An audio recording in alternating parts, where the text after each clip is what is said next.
So having it at 0% interest, 29-year term, that's around $1,000 a month. This is the best case scenario. Hey guys, Michael Manatskanian. I'm a real estate investor. I've been investing in real estate since 2020, learning about it since 2018. In the last couple of years, I've been able to grow my portfolio to over $22 million of real estate, primarily leveraging three key principles: creative financing, capital raising, and then co-living, my favorite management strategy. So I do all three of those things. And what I'm going to share with you today is we're actually raising capital for a deal. If you want to be part of a webinar tomorrow that we're doing in regards to a capital raise, this is for 4 properties in Texas. One of them is an operational co-living property. The other 2 are short-term rentals being converted to a co-living property. And the third one was just recently acquired, leveraging creative financing, and that will also be co-living. So this will be 30 total co-living rentals. I can quickly share screen. So you'll be able to register for the event by going to this link and be part of the live presentation. If you were part of the previous capital raise, I think you recall, we raised over $800,000 in a tiny amount of time, in less than 72 hours. So this was a Georgia co-living. It just boom, boom, boom. People were investing. If this is something that you want to be part of, I highly recommend that you do it. Make sure to go to my Instagram. It's going to be the easiest way. You can go to my Instagram, and in my stories, there's a link for the event. So go to that. You can register, whether you are someone who wants to be an owner of this deal with us. For as little as $5,000, you can be an owner of $1.4 million of co-living rentals, 30 total rooms in Texas, and then learn throughout that process. Or if you just want to attend and learn how you can do what I do, how you can raise money for these deals and see how it's presented, or deal analysis, you're more than welcome to attend either way, whether you want to actually be an investor and partner, or you want to just learn so you can do it for yourself. So make sure to register for the event tomorrow. I dropped the comment in the links quickly, right? This is 4 properties, as I mentioned. We'll be going over the entire presentation tomorrow, the deal analysis, the team, why pad split, why these properties, all this good stuff, so all the properties are there, the analysis, and we'll go deep into that. 82% return on investment over the next 5 years, which is awesome. That's an incredible return for total return on investment. We will start this capital raise officially tomorrow. And then, here's the analysis we'll be going over. Basically, we did individual analysis per property, and then it's going over the total portfolio and kind of what that looks like for our capital partners. And if you want to learn how you can do the exact same thing, that's why I have the Super Investors community, right? It is a community for real estate investors that want to buy and hold real estate, ideally as efficiently as possible to financial freedom. And once again, that's my 3 pillars: creative deals, buying creative deals so you can maximize your cash flow and get much better terms than you ever would creatively, or than you ever would traditionally, right? The raising capital for these deals, as well as the co-living management strategy, just so you can get much more cash flow on these investments. So I'm sharing this with you today because today what we're going to do is we're going to live analyze a deal. This is a super investor deal. They brought it. I'm not going to go over the address and all that. We're going to pull the information, verify the rental income estimates. It's a straight seller finance deal. This was on market, but this was from a flipper who owns it outright and is open to seller financing it at the right terms. So we're going to help structure those terms.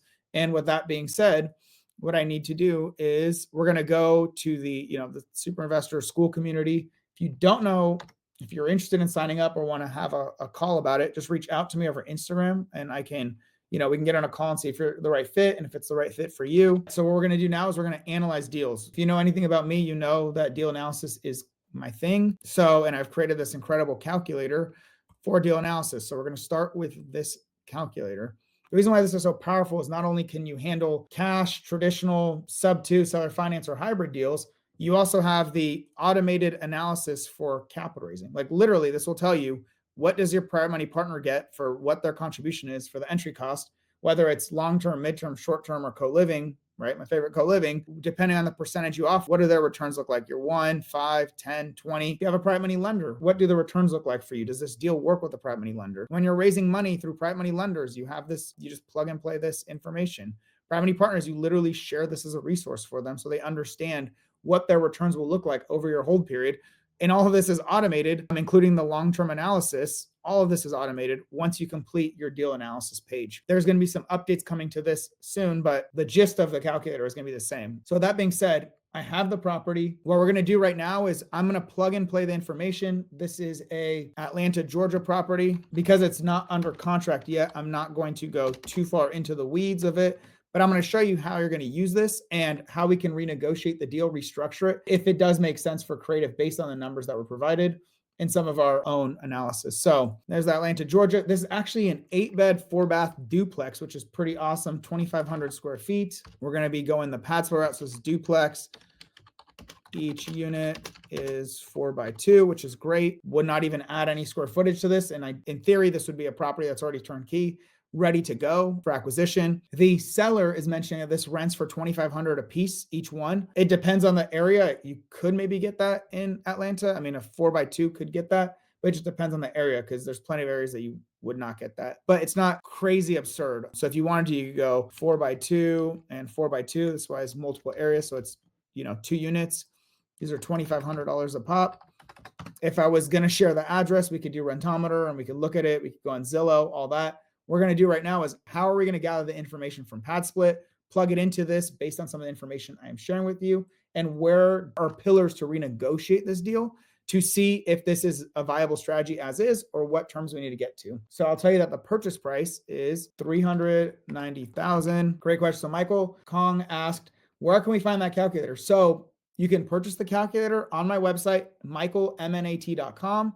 Or if you're a super investor, you get access to this calculator, lifetime access. This is the super investor link. If you want a free version, it's not nearly as detailed, but it still provides the ability to analyze creatively, traditionally. Well, really it's a creative calculator. So sub 2, so it finds hybrid. It's in my buy box page, which I just dropped in the link. You can go there and download a free copy of the calculator and have my free school, right? So if you go to the one I just shared, you just go down to get my free creative finance calculator. You put your email in there, it'll automatically come to you.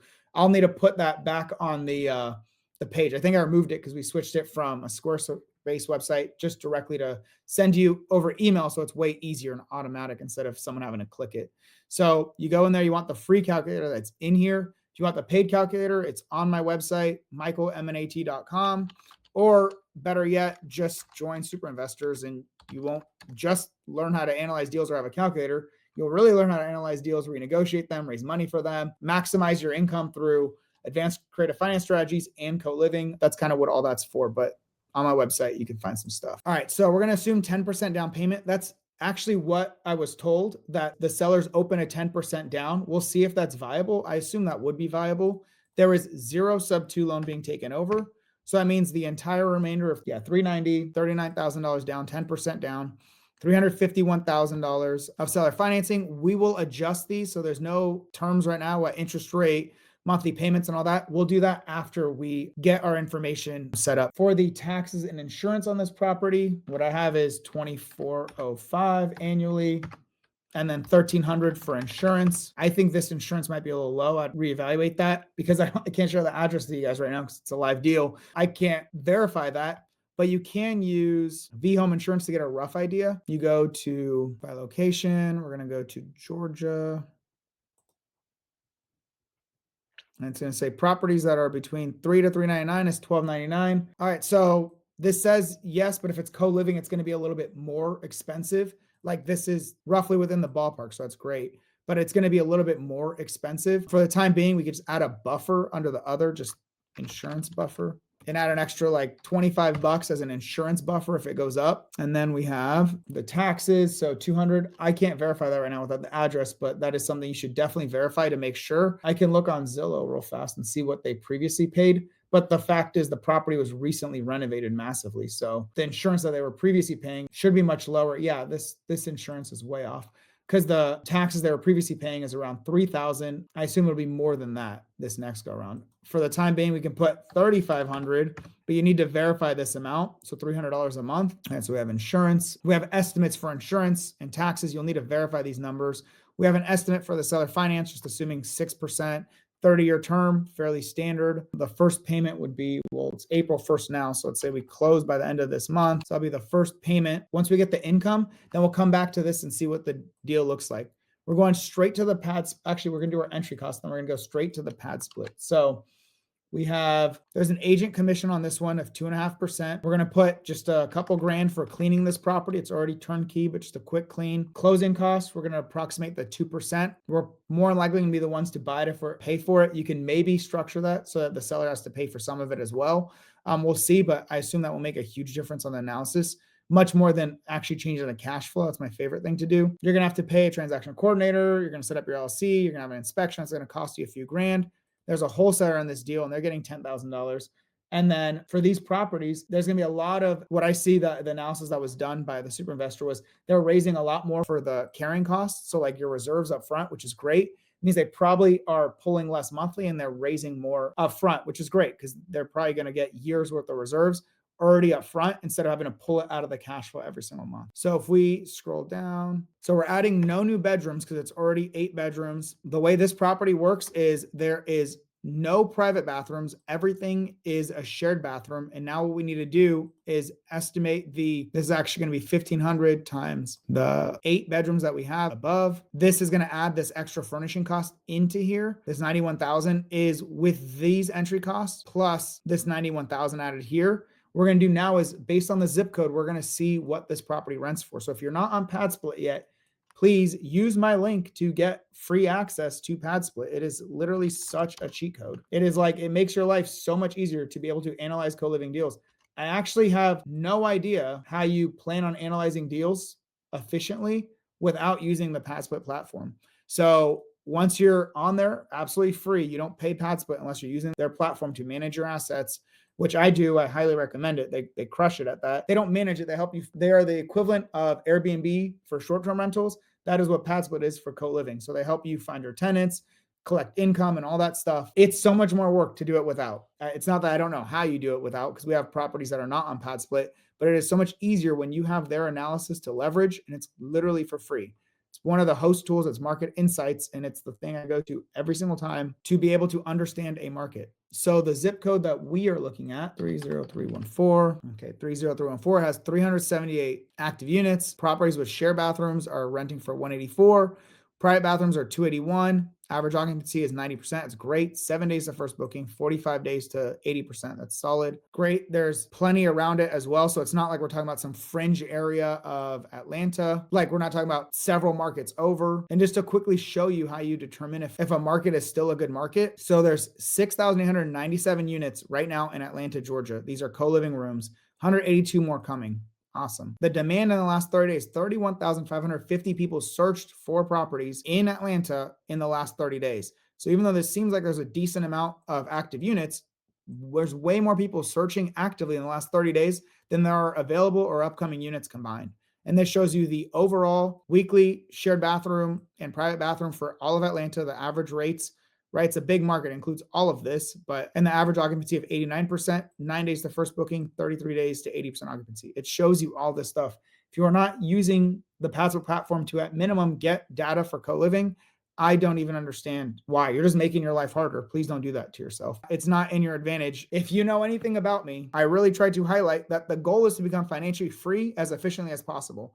I do not want to work harder or longer than I need to achieve my desired result. Some people work extremely hard and extremely longer for a lot less result. That doesn't actually make sense. Why would you not want to work more efficiently, work smarter and work more efficiently to then get the same result or a higher result, then work harder and longer for that result? But what I'm trying to say is don't make your life harder than you need to. Real estate investing is already hard. You are one of the few people in probably your entire circle that is even spending time like this, watching these videos, learning this kind of stuff, spending hours of your day, money, traveling, learning all these things to try to make a difference for your family and your financial freedom and your future. So don't make the process harder than it needs to be. Invest correctly, invest in the correct deals, invest in your education, invest in things that will help you achieve your desired result more efficiently. Don't be proud of working harder or longer than you need to, like I used to do. I say this as someone who spent 18 months before I bought my first deal, just analyzing deals with nothing to show for it but numbers on a spreadsheet. So what I mean by that is work intelligently, work intentionally, work strategically, leverage the tools and resources that are out there. And if you are able to leverage some of your savings to be able to invest in yourself to expedite your journey to financial freedom, that's the ultimate goal. I don't think anyone wants to work harder or longer than they need to. And if you do, that's awesome. That's great. So 30314, let's see what his analysis stated for the income, 185 to 84. It's a tiny bit off, but not by much. So even though we have no private bathrooms, we're still going to hit that there. All 8 of these units they share the bathroom. So it's 4-bedroom to 2 baths, so 2-to-1 ratio, which is awesome. 2 bedrooms to 1 bath. The most you can do is 4-to-1 on pad split. You don't want to ever really, you don't ideally don't want to push to that. You can, and it's possible. Just the less people sharing a bath, the more likely your property is to have tenants that stay longer term. I mean, that's the reality of it. So your income then is 64.13. Yes, I was off by a dollar. 184. 184 and 281. I was off. I don't know what I was doing. Off by a few bucks. All right. Then we have the PITI and HOA. There's no HOA fee, but that is grabbing the data from here. It's saying your seller finance payment, your property taxes, and your insurance, all that. Oh, plus this 25. Let's just add the 25 in here. So it's another 300. So then that pulls as well. This is part of the reason why I'm reformatting this calculator. So it's a little bit it's a great calculator, but so things line up a little bit more easily with each other. So then you have that information pulled here. We're estimating $600 a month for water, electric, gas, trash, and internet and landscaping. That's fairly accurate for where we're at for our properties in Atlanta. Obviously, you should be getting quotes for this kind of stuff. Your electric's going to cost you a few $100. Your water's going to cost you a few $100. Like your electric is electric and gas. Internet's going to cost you around $100. And then your landscaping, trash, all that gives you a little bit of a buffer as well. If your tenants start getting extremely wasteful with utilities, then talk to them about that. For this property, we have the pad split property management fee at 12%. In reality, pad split charges 8%, but they also collect the first 10 days of rental income for someone new that moves in. So they collect 8% of the income, but they collect the first 10 days of a new move-in. The longer your tenant stays, the better of a deal this is for you. The less they stay, the worse of a deal this is for you. If there's more turnover, you're giving more to pad split if your tenants are staying longer term. So that's all in here. It's all linked in the calculators. That's all in here. Even the free calculator, I'm revamping that to include CoLiving in there for you guys as well. So don't worry about it. It's not going to be as robust as this, but at least you'll have that option. So that's why it's 12%. So on average with the rough turnover, it's around 12% for the year. Obviously, you're going to pay a lot more of that up front when you're just listing a property and you're just getting it rented out. But after it's stabilized, it'll be roughly around 12%. So the other property management fee, this is the cost that we've seen, whether it's in-house or others. Some people will charge 10 or 15%. If they're doing that, they probably are not also leveraging the pad split platform. In this instance, I know that the super investor will be self-managing a portion of it, and they're going to use this to cover the cost of a VA.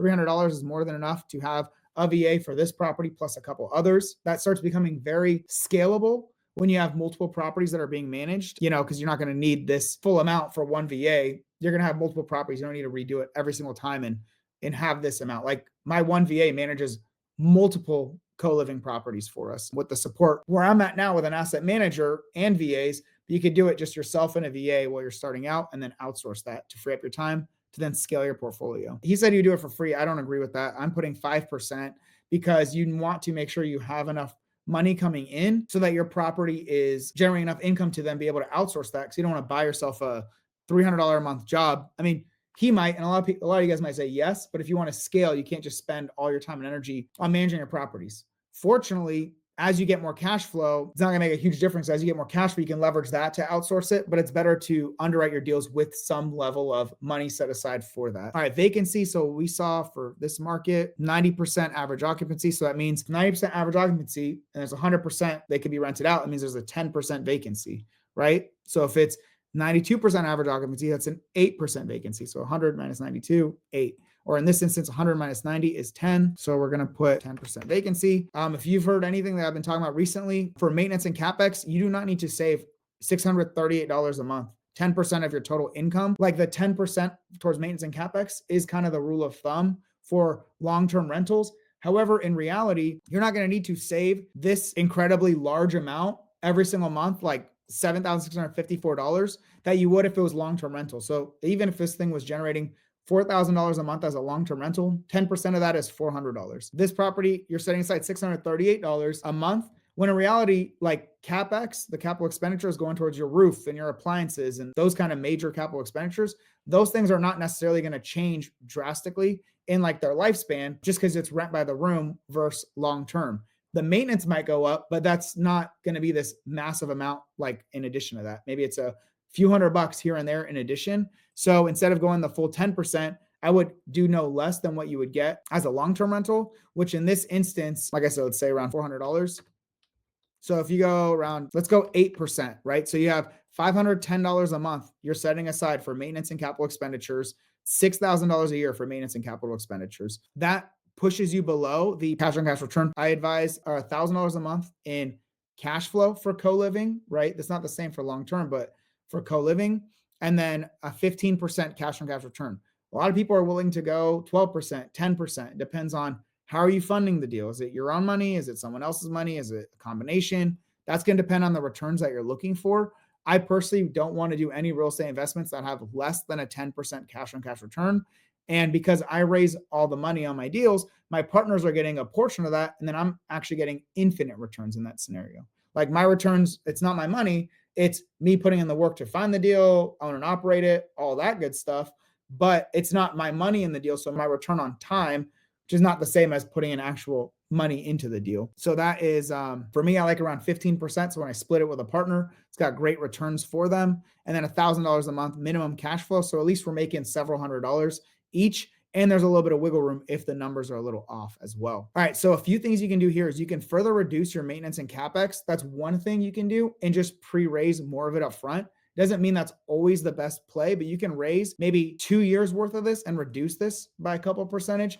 There's not like a perfect science to it. You can take this down. Let's say we're going to add 12 more $1,000 here, and you're going to have, I kind of like the idea of raising more money of reserves up front rather than pulling it each month. Because if something goes wrong, then you have the money there ready to go instead of like waiting for it to accumulate. And let's say you don't have enough yet. And it's like, what are you going to do? So here, maybe we could take this and add $12,000 in here. Obviously, that's going to take your cash on cash return from the 13% it was. Let's put 13% here. From the 13% it was, and we can put 1017 for cash flow. That's really what this is for you to see what the different scenarios are. But right now, we're just going to put it here.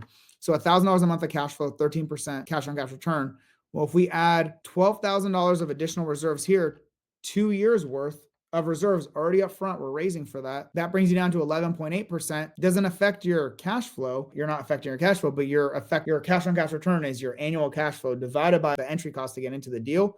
Well, we didn't change the cash flow. What we did was increase the entry cost. However, now we're going to adjust for that by reducing this monthly. We're probably going to cut that down to around 5% or even half, because you're raising 2 years worth up front already. So you're going to still set aside $3,000 a year or $255 a month, but you are pre-raising $12,000 of cash flow. And what you see here, what happened, your cash flow went up, right? Because you're setting aside less each month. Your cash flow went up to $1,272, and the change that it had on raising 2 years worth up front allowed you to, even though that went up, your denominator entry cost went up, the increase in cash flow was more beneficial than the impact on increase in entry cost. And that's pretty close to the 15% that you're looking for. What is more important then, because this is seller finance, let's talk about how we can restructure the debt. This is going to be very simple because it's seller finance. So literally everything is negotiable. The down payment is negotiable. The interest rate is negotiable. Honestly, even the purchase price is negotiable.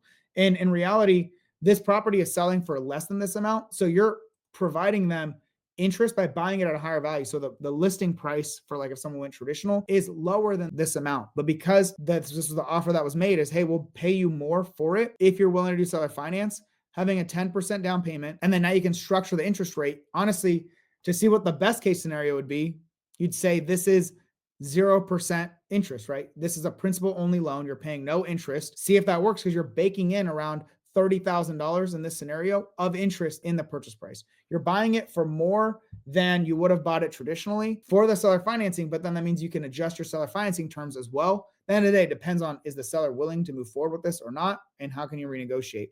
But the best case scenario of 0%, it's going to take your monthly payment from, actually, let's go from $2,104, right, at 6% to $975, right? It's going to be a drastic difference. It's going to make this deal phenomenal.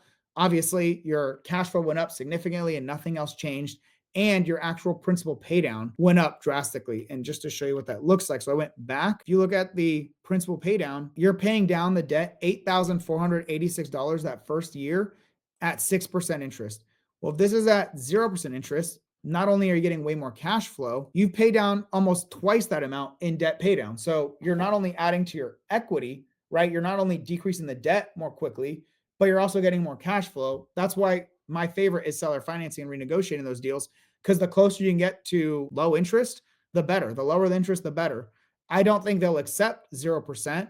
And if they did go 0%, you'd have phenomenal terms, right? This would be a phenomenal deal. It'd crush it. However, you need to also be realistic. So you need to understand kind of where's the highest you can go. You could say, hey, I can pay you close to $1,000 a month, principal only, get you this purchase price. We're baking in some of the interest.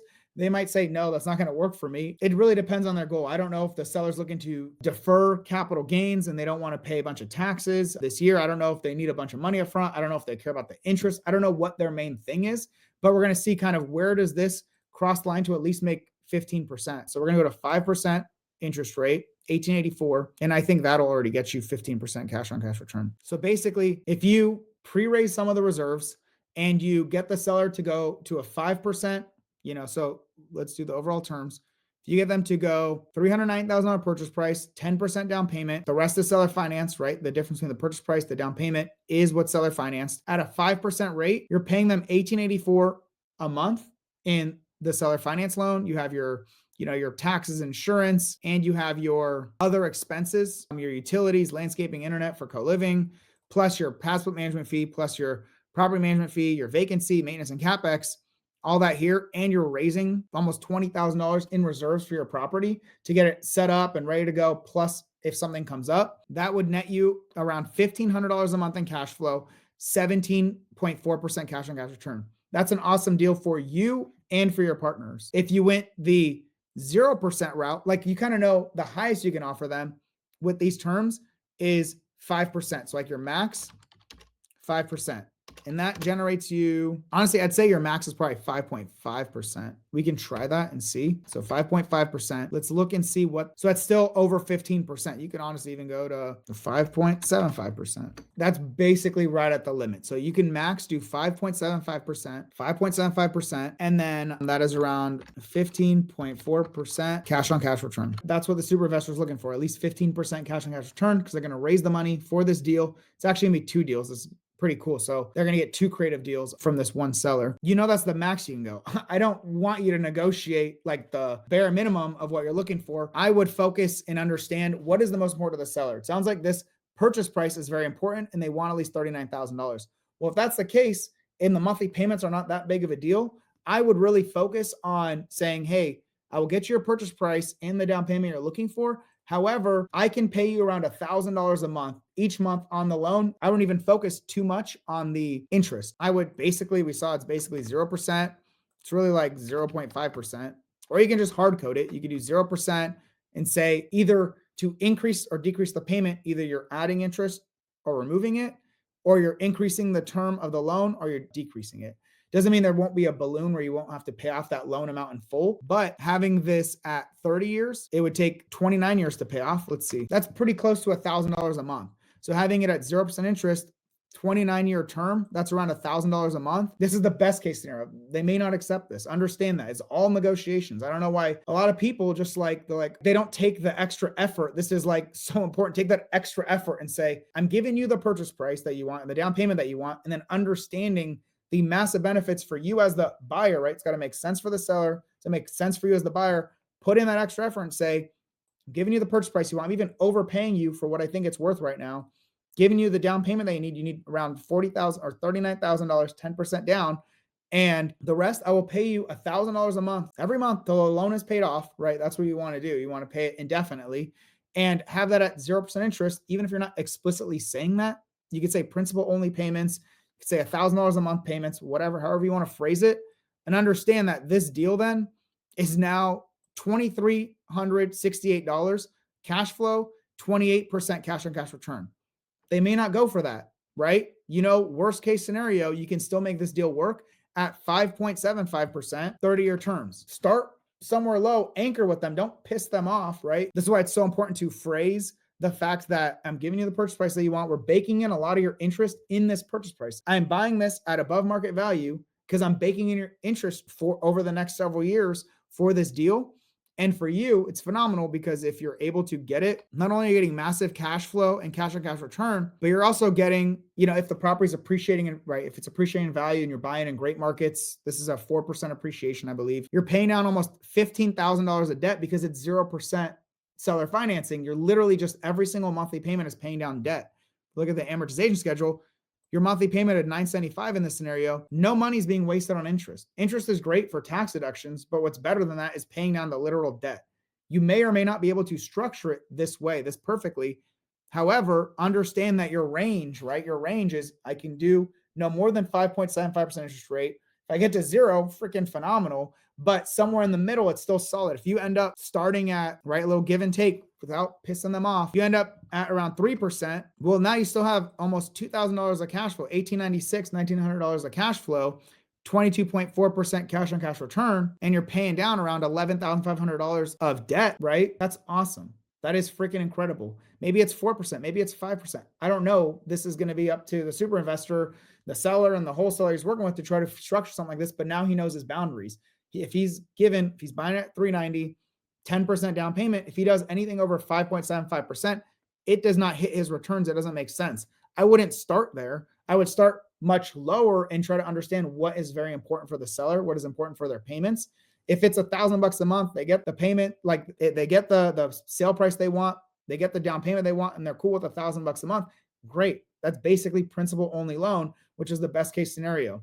Otherwise, if it's some percentage and it's 3%, let's say, and it's $1,500 a month, I wouldn't even focus on the interest rate. People end up negotiating against themselves by saying, hey, would you accept 3% interest? Well, the seller usually doesn't even know what the hell that means. They understand that 3%. Well, I want more than 3%. The most important thing is to talk about payments. Seller, so I'm going to, like, this is exactly how I'd present it.